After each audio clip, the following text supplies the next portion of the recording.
தற்செயலாலும் போய் ஆதீன கிணத்துக்குள்ளவே ஒழுங்கு போறேன் சாவது கடமெல்லாம் இருப்பேன். இதுல ஏதோ சம்பவம் இருக்கு. நான் ஒரு மாசத்துக்கு ஒரு ஆடியோ பார்த்தேன். ரவுடி மாதிரி ஒருத்தர் மிரட்டுறாரு போன்ல, கடுமையா மிரட்டுறாரு இந்த ஆளு. இவர் ஒரு ஆதீன வேலை மட்டும் பார்க்கல, எல்லா வேலையும் பார்க்கிறாரு. கிரிமினல் குற்றவாளி. ஆதீன ஏற்பாட்டுல இவனை அடிச்சு கிணத்துக்குள்ள போட்டாங்களா அல்லது தற்செயலா நடந்த சம்பவமா? எதுக்கு ஆதீன கிணத்துக்குள்ள ஒழுங்கணும்? அதுக்கு பின்னாடி ஏதாவது விஷயம் இருக்கா? ஆதீனம் ஒரு கிரிமினல் குற்றவாளி.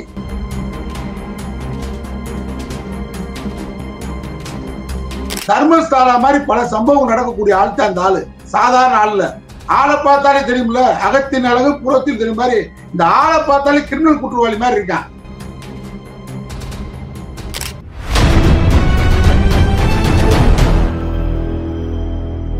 அறக்கழகம் பார்வையாளருக்கு வணக்கம். இன்று நாம் சந்திக்கிற மிக முக்கியமான அரசியல் ஆளுமை அண்ணா திராவிட மக்கள் முன்னேற்ற கழகத்தின் தலைவர் வழக்கறிஞர் திரு பசும்பொன் அவர்கள். சார் வணக்கம். வணக்கம்.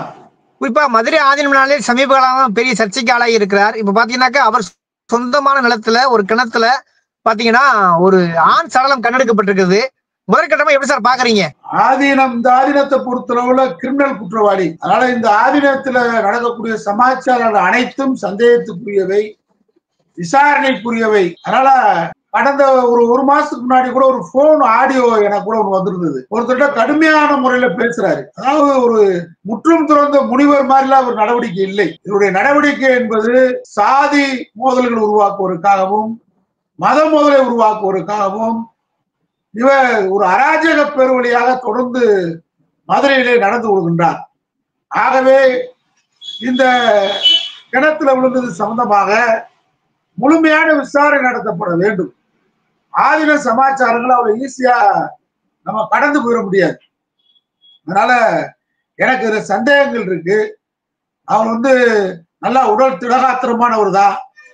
இந்த வழக்கை கண்டுகிட்டு பயப்படுற மாதிரி ஆக்ஷனை போறாரு, இரணி ஆபரேஷன் சொல்லி. சரி, காவல்துறைக்கு விசாரணைக்கு ஒத்துழைப்பு தரணும்ல, அதுவும் தரல. இந்த நேரத்துல அவருடைய சொந்தமான விவசாய கிணத்துல விழுந்திருக்காருன்னா இதுக்கு பின்னாடி என்ன மர்மம் இருக்கு? இதுக்கு பின்னாடி ஆதீனத்துடைய சதி இருக்கா? ஆதீனத்துக்கு விழுந்தவருக்கு முன்னுறதோ இருக்கா? இந்த மாதிரி கோணத்துல காவல்துறை தீவிரமா விசாரணைய நடத்தணும்ன்றது நாட்டின் நலன் கருதி, சமூக நலன் கருதி என்னுடைய வேண்டுகோளா வைக்க விரும்புகிட்டேன். அதனால தற்செயலாக நடைபெற்ற சம்பவங்களாக இதை கடந்து செல்ல முடியாது என்பது கருத்தாகும். இப்ப முன்ஜாமீன் ரத்துன்னு சொல்லி நேற்று வழக்கு வேற விசாரணைக்கு வந்திருக்கு. இதற்கிடையே இதுக்கு முன்னாடி அங்க உள்ள ஆதீனத்தில் பணி செய்த ஒருத்தர் வெளியே போய் பாத்தீங்கன்னாக்க ஆதீனத்துல பல்வேறு முறைகேடுகள் நடக்குதுன்னு சொல்லி பல்வேறு குற்றச்சாட்டு முன்வைத்தாரு. அதன் தொடர்ச்சியாக இப்ப அந்த சடலம் கண்டெடுக்கப்பட்டதை எப்படித்தான் புரிஞ்சுக்கிறது? எப்படி புரிஞ்சுக்கிறது அதை? அதாவது இவர் முழுக்க முழுக்க ஒரு RSS பேர்வழி, தன்னை ஒரு சங்கி என்பது பெருமை கொள்ளக்கூடியவர். RSS அலுவலகமாக தான் மதுரை ஆதீனத்தை இவர் நடத்திட்டு இருக்கிறாரு. இப்ப கூட ஜாமீன் அவர் அப்ளை பண்ணிட்டு ஒரு சாதி சங்கத்தை சேர்ந்த நிர்வாகிகளை, நான் சொல்றது ஆதாரப்பூர்வமா அதிகாரப்பூர்வமா சொல்றேன், ஒரு சாதி சங்க நிர்வாகிகள் எல்லாம் கூட்டி அவளுக்கெல்லாம் பணத்தை கொடுத்துட்டு என்னைய கைது பண்ணால் நான் முன்ஜாமீன் எப்படியும் பெற்று விடுவேன், அப்படி கிடைக்கவில்லை என்று சொன்னால் நீங்க நம்ம ஜாதிக்காரங்கள்லாம் அங்கங்க போராட்டம் நடத்துங்க, மறியல் பண்ணுங்க, தமிழ்நாட்டை ஸ்தம்பிக்க வைக்கணும்னு சொல்லி பணம் கொடுத்துருக்காரு. இது மாதிரி ஒரு பேர்வழி.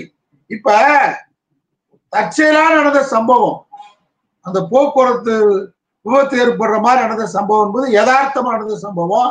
அந்த சம்பவத்தை சட்டரீதியாக புலனாய்வு செய்தால் இவர் மேலதான் தவறு இருக்கு.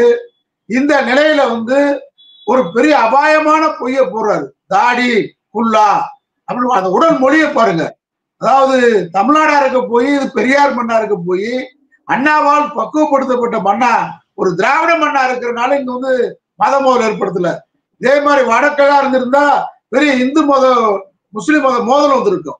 அந்த அளவுக்கான ஒரு விவேசமான அபாண்டமான வார்த்தைகளை பயன்படுத்தினாரு. உடனே நம்மளுடைய காவல்துறை, தமிழ்நாடுடைய திறமையான காவல்துறை இவர் நடந்துகிட்டது பொய்ன்றதை அம்பலப்படுத்திட்டான். கண்காணிப்பு கேமரா எடுத்து இவர் பொய் சொல்றாரு அம்பலப்படுத்திட்டான். புகார் கொடுக்க வேண்டியதானு கேட்டா இவர் புகார் கொடுக்கல. நம்முடைய வழக்கறிஞர் ராஜேந்திரன் புகாரின் பேர்ல வழக்கு சென்னை நம்முடைய குற்றப்பிரிவு காவல்துறை வழக்கு பதிவு செய்து இவரை விசாரணைக்கு வான்னு கூப்பிட்டா விசாரணைக்கு போகல. எனக்கு 60 வயசு ஆகி போச்சு. உங்களாம் சாவர்கர் பரம்பரை, மன்னிப்பு கேட்கிற பரம்பரை, துணிச்சலானவங்க RSS பிஜேபி இந்த மாதிரி இருக்கானவங்க எல்லாம் சாவர்கர் பரம்பரை, வீரமா பேசுவாங்க, மன்னிப்பு கேட்கிற பரம்பரை. நடமாடும் சாவர்கர் தான் இந்த மதுரை ஆதீனா. அதனால இந்த மதுரை ஆதீனம் என்ன பண்றாரு, இப்படி வீரவாசமா பேசுனீங்கள, சம்மன் அனுப்புனா நான் 3 சம்மன் அனுப்பியும் போகல. அப்ப உடனே முன்ஜாமீன் போறாரு. முன்ஜாமீன் நீதிமன்றம் என்ன சொல்லுது, 60 வயதை கடந்து விட்டார். அப்ப 60 வயதை கடந்துட்டா முன்ஜாமீன் கொடுத்துருவீங்க எல்லாத்துக்கும். இனிமே எல்லா வழக்குகளும் முன்ஜாமீன் கொடுத்துருவீங்க 60 வயதை கடந்து கொண்டு பூரா. இவருக்கு ஒரு நடைமுறை. சரி, காவல்துறை ஒத்துழைப்பு தரணும் விசாரணைக்குன்னு காவல்துறை போனா சண்டித்தனம் பண்றது. உனக்குள்ள எதுக்கு வீராவேசம் பேசுற, எதுக்கு பெரிய நீ மோடி மதுரையில வரவேற்றால் பெரிய சண்டீரா நீ? நான் ஆதீனத்தை கேட்கிறேன், ஆதீனத்துடைய வேலை என்ன? தமிழை வளர்ப்பது, சைவத்தை வளர்ப்பது. கோடான கோடி சொத்து இருக்கு, அந்த சொத்தை பாதுகாப்பது. நீ என்ன பண்ற, பகுடி வாங்குற, சொத்துக்களுக்கு பூரா பகுடி. 500 ரூபா வாடகைண்டா அது ரசீது, 5000 ரூபாய் தனியா வாங்குறது. அதுலதான் இப்ப இந்த நிலத்துல ஏதோ கிணத்துல ஒரு ஆதீன ஏற்பாட்டுல அடிச்சு கிணத்துக்குள்ள போட்டாங்களா, அல்லது தற்செயலா நடந்த சம்பவமா? எதுக்கு ஆதீன கிணத்துல ஒழுங்கணும்? அதுக்கு பின்னாடி ஏதாவது விஷயம் இருக்கா? ஆதீனம் ஒரு கிரிமினல் குற்றவாளி. அதாவது காய் உடை தெரித்த ஒரு கருப்புக்குள்ளா ஜெயிலுக்குள்ள கருப்புக்குள்ளா வைப்பாங்க. பெரிய மோசமான குற்றவாளிக்கு தான் கருப்புக்குள்ளான் இருப்பது. இதனால இவன் உத்ராட்ச கொட்டையை போட்டுக்கிட்டு நடிச்சுக்கிட்டு இருக்காரு ஆதீனா. நீதிமன்ற கவனத்துல எடுத்து முன்ஜாமீனை ரத்து பண்ணணுன்றதுதான் எல்லோருடைய விருப்பம். ஏன் ஜெயிலுக்கு போயிட்டு வந்ததானே தெரியும், ஜெயில்னா என்ன, சிறைன்னா என்ன, நீதிமன்றம்னா என்னன்றது சட்டத்துக்கு பயப்படாத ஆளுகளாக இந்த RSS காரி இருக்கான். எச் ராஜா பேசுறா, நீதிமன்றமாவது மயிராதுன்றான், ஹைகோர்ட்டாவது மயிராதுன்றான். அவனுக்கு நம்ம உள்ளதல்றது இல்ல. சாதாரண மாணவர்களுக்கு புறாத்தையும் கண்டெம்ட் ஆஃப் த கோர்ட் போடுறது. ஆனா எச் ராஜா ஹைகோர்ட்டாவது மயிராதுன்றான். ஆனா அவனை கண்டுக்கிற மாட்டாங்க. ஏன்னா பூனல் அவ்வளவு பெரிய இடத்துல இருக்கு. இன்னைக்கு பூனல் வளையம் அவ்வளவு ஒரு இடத்துல இருக்கு. இவர் அமித்ஷா மதுரை மீனாட்சி அம்மன் கோயில வரவேற்கு ஆதீன வேலையா, மோடிய வரவேற்கிறது வேலையா? உன்னைய சூத்திரன்னு வச்சிருக்கான். உனக்கு என்ன மரியாதை இருக்கு? நீ கற்பகரத்துல போக முடியுமா? என்ன ஆதீனமா இருந்தாலும், என்ன காய்வுடை தெரிவித்தாலும். அதனால இந்த ஆதீனத்துடைய நடவடிக்கை முழுக்க RSS சங்கியாக பாசிச பாஜகவை ஆதரிக்கக்கூடிய ஒரு மடமாக நம்முடைய மதுரை ஆதீன மடம் செயல்படுது. அந்த ஆதீன மடத்துக்கு பின்னாடி நிறைய கிரிமினல் குற்றவாளிகளுக்கு அடைக்கலம் கொடுக்கக்கூடிய இடமாக இந்த மதுரை ஆதீனம் செயல்படுகிறார். அவருடைய நடவடிக்கை மத மோதல்களை, இருதரப்பு மோதல்களை உருவாக்கி வகுப்புவாதத்தை இங்கே உருவாக்குவதற்கான ஒரு ஆதீன மடமாக இந்த ஆதீனம் செயல்படுகிறார். ஆகவே ஆதீனத்தில் நடைபெறக்கூடிய அனைத்து சமாச்சாரங்களும் விஷயங்களும் குற்ற பின்னணியோடு தான் நடந்திருப்பதாக நான் கருதுகிறேன். ஆகவே இந்த ஆதீனத்துக்கு முதல்ல முன்ஜாமீனை ரத்து பண்ணணும்.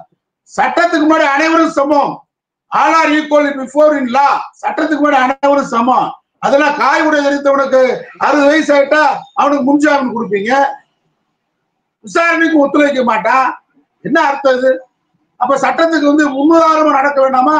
இன்னைக்கு மதுரை ஆதீனத்துல அந்த கிணத்துல யாரோ விழுந்திருக்கா, அடிச்சு தூக்கி போட்டாங்களா, அவனா விழுந்தானா, இல்ல ஒழிய தற்கொலை பண்ண வச்சாங்களா? ஆதீன மடம் பெரிய சர்ச்சைக்குரிய இடமா மாறிடுச்சு. ஈசா மையத்தை விட்டுட்டு இருக்கு. அது மாதிரிதான் ஈசா மையத்துல பெண்கள் நடு இரவுல நள்ளிரவுல வெளியே வர்றாங்க, வெளியே போய் உள்ள போய் கிணத்துல விழுகிறாங்க, ஓடுறாங்க. அதே மாதிரிதான் மதுரை ஆதீன மடத்துல தொடர்ச்சியான கிரிமினல் சம்பவங்கள், குற்ற பின்னணி சம்பவங்கள் நடந்துகிட்டு இருக்கு. ஆதீனம் அனைத்துக்கும் பொறுப்பாக இருந்துதான் இது நடைபெறுவதாக கருதுகிறோம். அதனால ஆதீன மடத்தை முழுமையாக மூட வேண்டும். ஆதீனத்துக்கு முன்ஜாமீனை ரத்து பண்ணணும். அவரை முழுமையாக விசாரணைக்கு உட்படுத்தப்பட வேண்டும் என்பதுதான் மதுரை வாழ் மக்களுடைய அனைத்து முற்போக்கு இடதுசாரி சிந்தனையுடைய கருத்தாகும். யதார்த்தமாக ஒரு கிணத்துல கூட ஒரு சாதாரணமாக ஒரு வழிதவறி விழுந்தாரான ஒரு கேள்வி இருக்கு. ஒரு ஆதீனம் உடைய கிணறு என்பதற்காகவே இவ்வளவு தூரத்துக்கு நம்ம விசாரிக்கணுமா? அதை எப்படித்தான் இறுதியா புரிஞ்சுக்கிறது? என்ன சொல்ல வரீங்க? இறுதி என்னதான் சொல்ல வரீங்க? நீங்க அண்ணாமலை எஸ்பியா இருந்த ஊர் தான் மங்களூர் பக்கத்துல இருக்கு, தர்மஸ்தலா. பாத்தீங்களா? இப்ப அவர் அண்ணா பல்கலைக்கழகத்துல ஒரு மாணவிக்கு பாலியல் தொந்தரவு ஏற்படுத்துறதுக்காக திராவிட மாடல் அரசு, நம்முடைய முதலமைச்சர் தூங்காம கண் துஞ்சாமல் அந்த குற்றவாளியை கண்டுபிடிச்சு அவருக்கு 3 மாசத்துல இந்தியாவுல கடுமையான தண்டனை வாங்கி கொடுத்த அரசு திராவிட மாடல் அரசு. ஆனா நீ அதற்காக சாட்டை எடுத்து அடிச்சுக்கிட்ட அண்ணாமலையை கேட்கிற, நீ எஸ்பியா இருந்த ஊர்ல இன்னைக்கு 400க்கும் மேற்பட்ட பெண்கள் அங்கே அந்த தர்மஸ்தான இடத்துல கற்பழிக்கப்பட்டு மாணவிகள் இளம் சிறார்கள் கொல்லப்பட்டிருக்கிறதாக தகவல் வந்துகிட்டு இருக்கு. நீ அங்க எஸ்பியா இருந்திருக்க. அது மாதிரிதான் எல்லா இடத்திலும் ஆன்மீகத்தின் பெயரால் கற்பழிப்பு, கொலை, கொள்ளை சமாச்சாரம் எங்க நடக்குது? திராவிட கழகம் பெரியார் நடந்திருக்கா? திக பகுத்தறிவாளர் வீட்டுல நடக்குதா? எங்கேயாவது மன்றத்தில் நடந்திருக்கா? எல்லாம் எங்க நடக்குது? கடவுளின் பேரால், மதத்தின் பேரால், ஜாதியின் பேரால் நடத்துகிற மடங்களில் தான் கற்பழிப்பு கூட நடக்குது. அதனால நம்முடைய ஆதினத்தை பொறுத்த அளவுல தர்மஸ்தானா மாதிரி பல சம்பவம் நடக்கக்கூடிய ஆள் தான் இந்த ஆளு. சாதாரண ஆள்ல ஆளை பார்த்தாலே தெரியும்ல, அகத்தின் அழகு புறத்தில் தெரியும் மாதிரி இந்த ஆளை பார்த்தாலே கிரிமினல் குற்றவாளி மாதிரி இருக்கான். அதனால விடக்கூடாது. தற்செயலாம் போய் ஆதினம் கிடத்துக்குள்ளவே உழுக போறேன், சாவது கடமெல்லாம் இருப்பேன். இதுல ஏதோ சம்பவம் இருக்கு. நான் ஒரு மாசம் கூட ஒரு ஆடியோ பார்த்தேன். ரவுடி மாதிரி ஒருத்தர் மிரட்டுறாரு, போன்ல கடுமையா மிரட்டுறாரு இந்த ஆளு. இவர் ஒரு ஆதின வேலை மட்டும் பார்க்கல, எல்லா வேலையும் பார்க்கிறாரு, கிரிமினல் குற்றவாளி. அதனால பிஜேபின்னு சொன்னாலே பாலியல் கட்சி, பிஜேபின்னு சொன்னாலே கொலகார கட்சி. பிஜேபி எதையும் செய்துதான் ஆட்சியில் உட்கார்ந்துருக்காங்க. ரத்த அபிஷேகத்துலதான் பாபர் மசூதியை இடித்து விட்டு ராமர் கோவில் கட்டி பல லட்சக்கணக்கான உயிர்களை கொன்று விட்டுத்தான் இன்றைக்கு மோடி பிரதமரா இருக்கிறாரு. அது மாதிரி ஆதீனம் அந்த பிஜேபியில வந்தால்தான் பாசிச ஆதீனம். இந்த ஆதீனத்தை முழுமையாக விசாரணைக்கு உட்படுத்தப்பட வேண்டும். குற்றவாளி ஆதீனமாக அவர் இன்றைக்கு திகழ்கிறார் என்பதை நான் தெரிவித்துக் கொள்கிறேன்.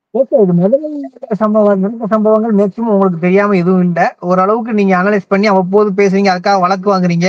அது தொடர்ச்சியாகத்தான் இப்ப இந்த ஆதீனத்தோட கிணத்திலேயே இப்படி ஒரு ஆண் சடம் கிடப்பதுங்கிறது நம்ம கடந்து போக முடியாது.